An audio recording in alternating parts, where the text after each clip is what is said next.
Pwede bang magbenta ng ibon ang CWR holder na endangered species? So yun po yung ating pag-uusapan sa video ito. At ganoon din po kahabi yung mga katanungan ng ating mga kahabi na medyo naguguluhan sa mga policy ng DNR.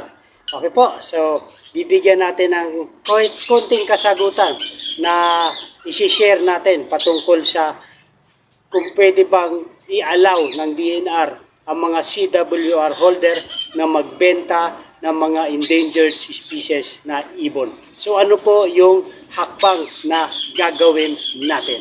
Okay po, mapagpalang araw mga kahabi. Welcome po sa ating YouTube channel. At kung napadaan po kayo, kung nagustuhan nyo itong ganitong topic regarding po sa buhay mag-iibon, ay humihingi po ako ng favor. Please subscribe my YouTube channel, Olen Aviary at iba pa. Okay po, ang topic natin, ang content natin sa channel nito ay patungkol lamang po sa buhay mag-iibon. Okay po, so let's go po. So, ganun din po ang katanungan ni Kahabi Anthony Songlao. As lang po, pwede po ba magbenta ng ibon kung CWR lang ang permit? Thank you in advance. Okay po? So yun po ang ating tutugunin sa video ito. So pero bago dyan kahabi, gusto ko munang i-share muli itong video na to patungkol sa DNR, kinatawan ng DNR patungkol sa CWR holder kung ano po yung pwede at inaalaw nila sa pagbibenta ng endangered species. So panoorin po muna natin ito, kahabi. Let's go! They can apply for a CWR basta they can prove that the species came from a legitimate source. Ang number one na source lang is wildlife farm permit holders. CWR holder, allowed sila magbenta pero only non-CITES or non-threatened species. Inaalaw namin ang deed of sale if it's really a sale or deed of donation if it's really donated. So yun po, kahabi, medyo confusing, di ba? Sabi ng DNR na inaalaw tayo na magbenta ng non-CITES species bilang isang CWR holder. Ngunit, kailangan, pwede inaalaw tayo na magbigay ng deed of sale. Okay po? Pero, ang sabi naman ng DNR na kung kukuha tayo ng endangered species ay doon lamang sa legit na breeder, yung W farm permit. So medyo may confusing doon. So, ibig sabihin, nilililaw lang natin kahabi na pwedeng kumuha ng endangered species sa CWR holder nga na non-CITES lang. Yun po ang nililinaw dyan. Okay po? At yung mga progenies po, hindi po yung naparehistro natin. Okay po? So medyo may confusing nga dyan pag sa ganyang usapin. Dahil medyo yung iba nating kahabi ay nalilito patungkol po rito. So unti-unti natin lilinawan. Okay po?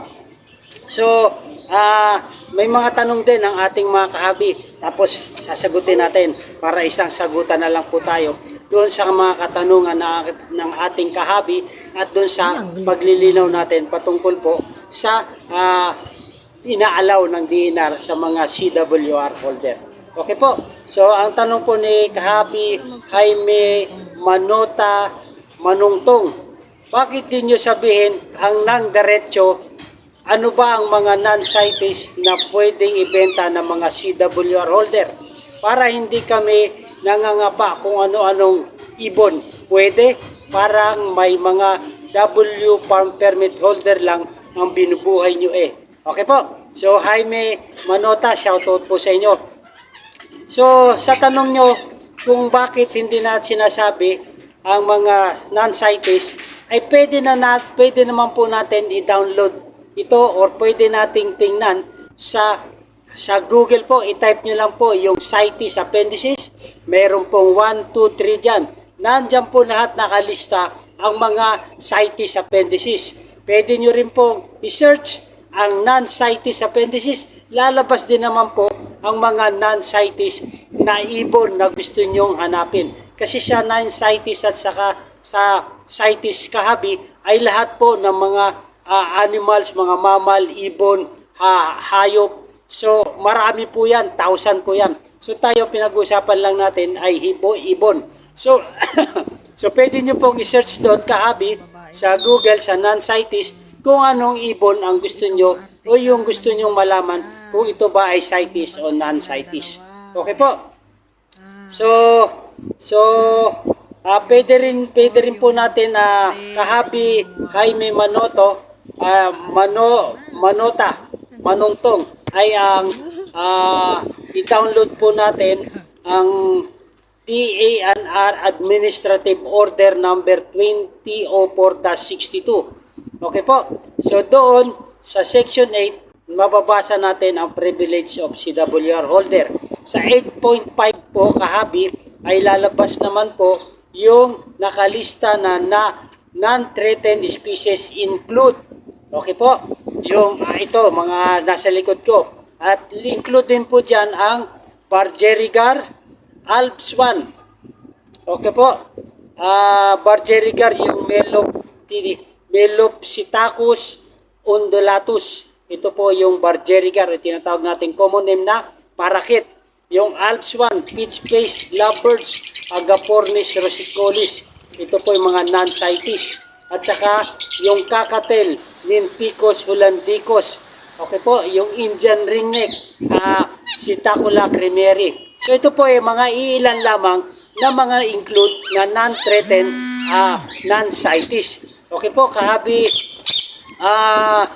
Jaime Manotahop, mayroon tayong pulot na mga non-CITES species na pwede nating i-apply sa bilang isang CWR.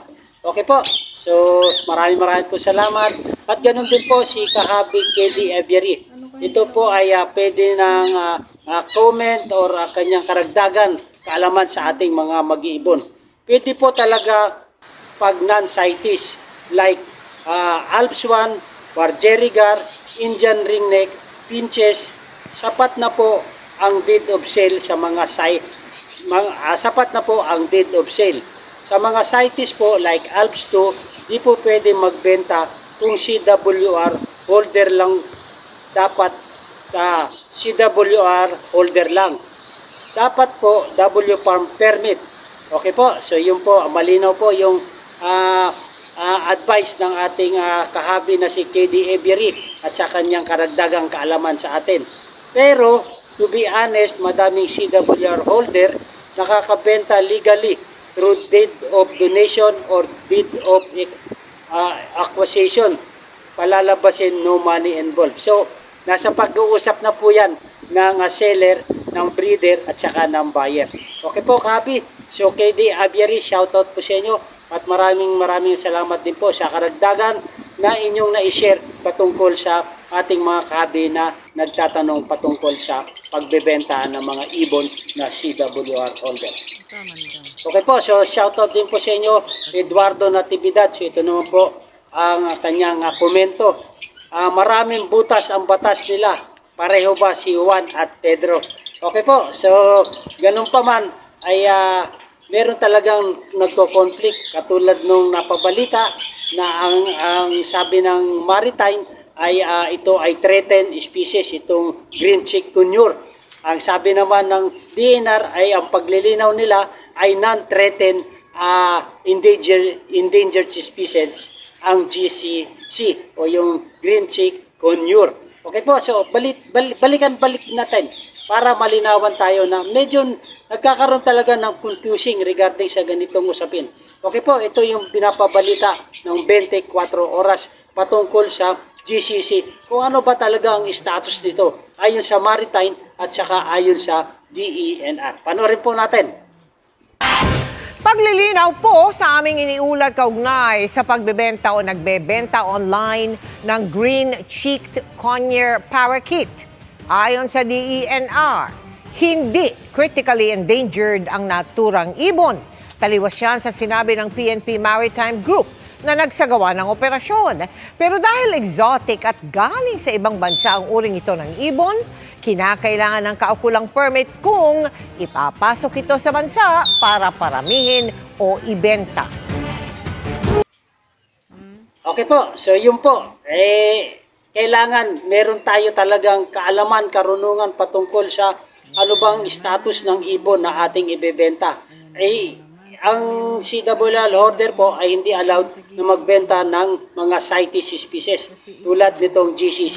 Kailangan lang po W Farm Permit holder ang pwede mag-issue ng DOS original receipt at sila lang po ang allowed na magbenta. Ang CWR holder po ay hindi po pwede. So tuloy-tuloy po tayo. Shoutout po Francie Fabregas.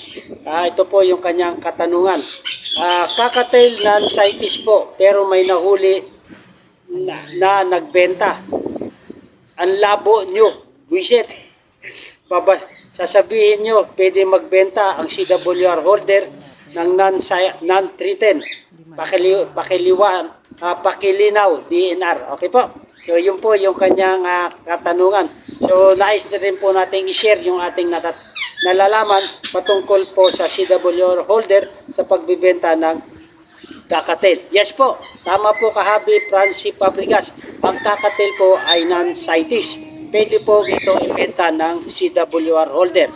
Ngunit ang tanong, ito bang CWR holder ay may nairehistro niya yung kakatel sa kanyang CWR holder?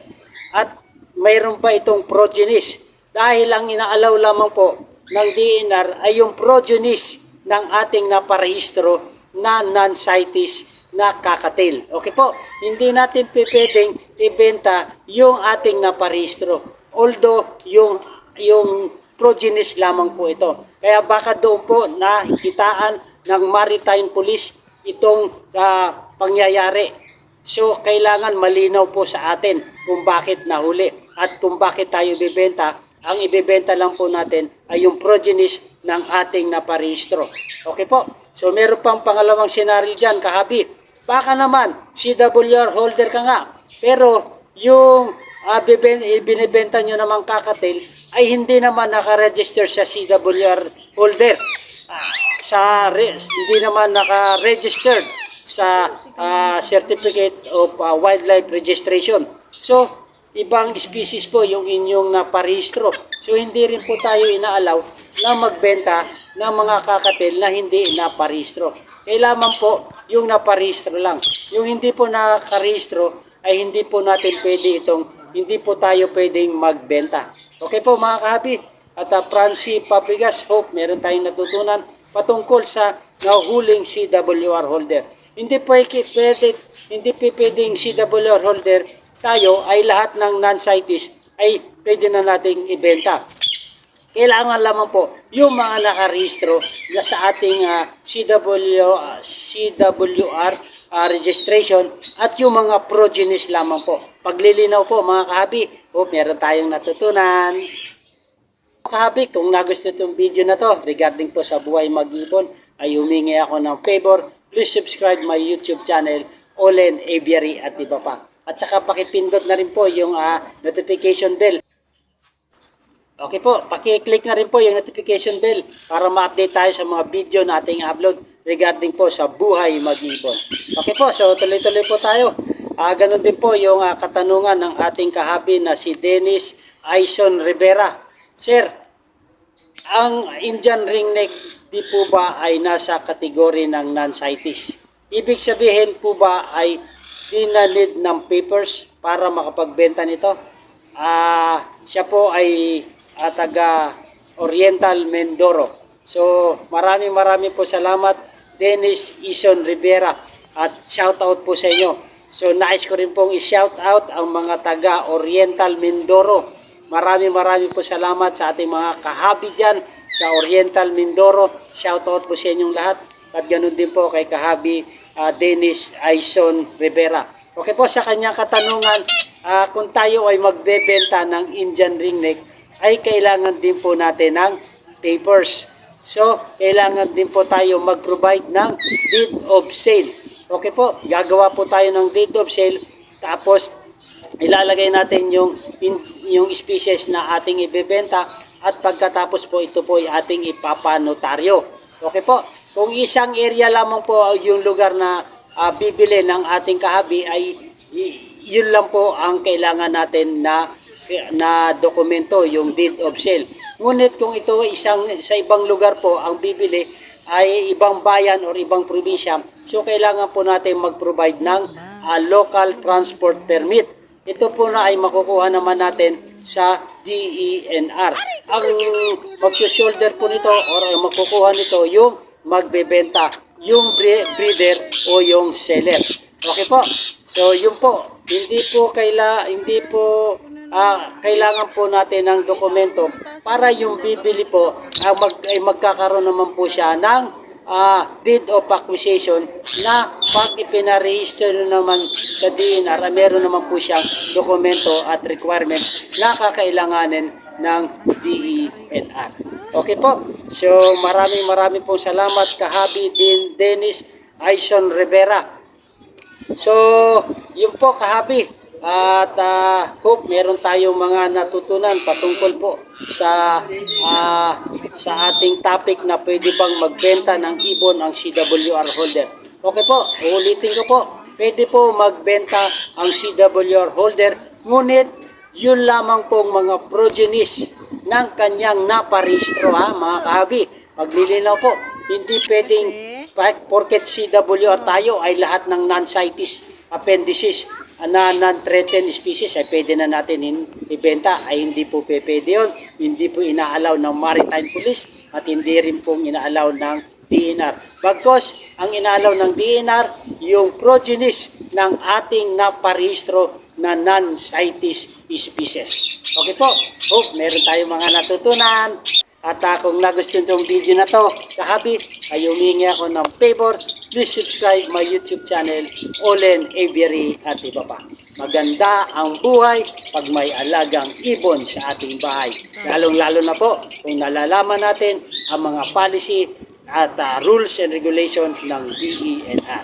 Mabuhay and God bless. Thank you for watching. Kahabi, shoutout po sa lahat ng mga sumusuporta ng ating YouTube channel, Olen Aviary at iba pa, at sa mga silent viewers, sa mga na-shoutout ko kahabi, maraming po salamat sa inyong suporta. Sa mga hindi ko na-shoutout kahabi, ay sa sunod kayo naman po ang ating shoutout.